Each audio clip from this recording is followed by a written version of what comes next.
में थोड़ा समय लग गया, उसे ठोकर लगती है और थोड़ा गिर जाता है और वहां से जा रही थी द्रौपदी।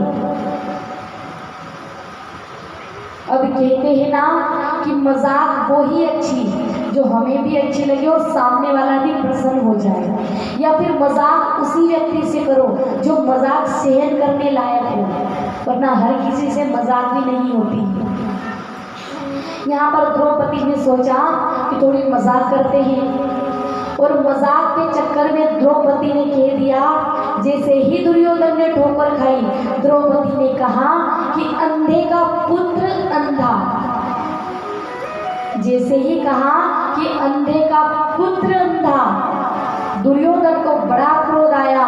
उस वक्त तो उसने कुछ नहीं कहा और अपने मामा के पास जाकर कहता है कि मुझे उस द्रौपदी से बदला लेना है। उस द्रौपदी ने आज मेरा अपमान किया और कहा कि अंधे का पुत्र अंधा, और आज मामा ने समझाने की बजाय भांजे से कहा कि चलो भरी सभा में द्वित क्रीड़ा का खेल खेलते हैं, पासे मेरे वश में है, जिससे चाहो उससे बदला लेना। और आज भरी सभा में द्वित क्रीड़ा का खेल खेलने लगे, एक तरफ पांडव एक तरफ कौरव। और यहाँ पर ध्यान देना जो बड़े बुजुर्ग बैठे हो,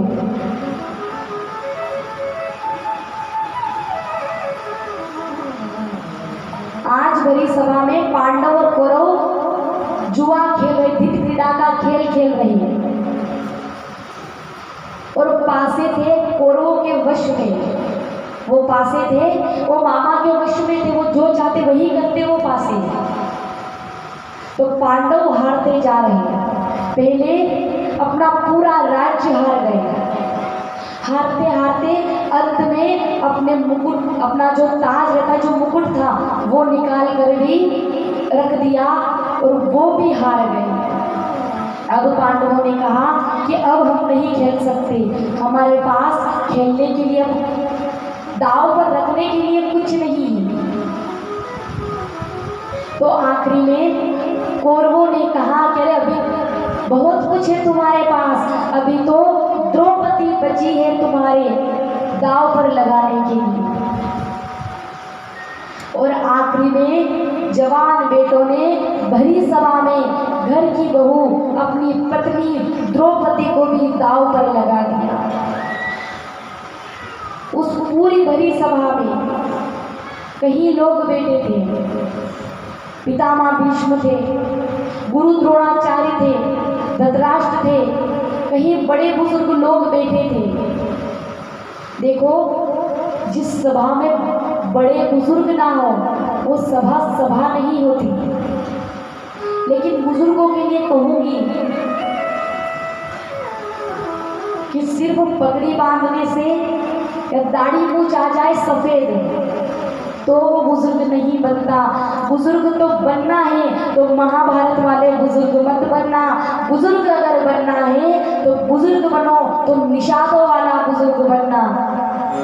आज अगर भरी सभा में युवा बेटे, जवान औलाद दाव पर दाव लगाती जा रही, जुए खेल रही, सट्टे खेल रही, घर की बहू बेटियों को दाव पर लगा रही, अगर वहां पर कोई बड़ा बुजुर्ग उठकर एक चाटे की भी रख देता और कह देता कि एक छोटी सी बात पर तुम बहू बेटियों को दाव पर लगा रहे हो, एक चाटा अगर दुर्योधन के गाल पर वो मामा ही रख देता तो आज महाभारत नहीं होती। आज कहीं निर्दोष लोग नहीं मारे जाते था, युद्ध था कौरव और पांडव का, लेकिन कहीं निर्दोष लोग मारे गए।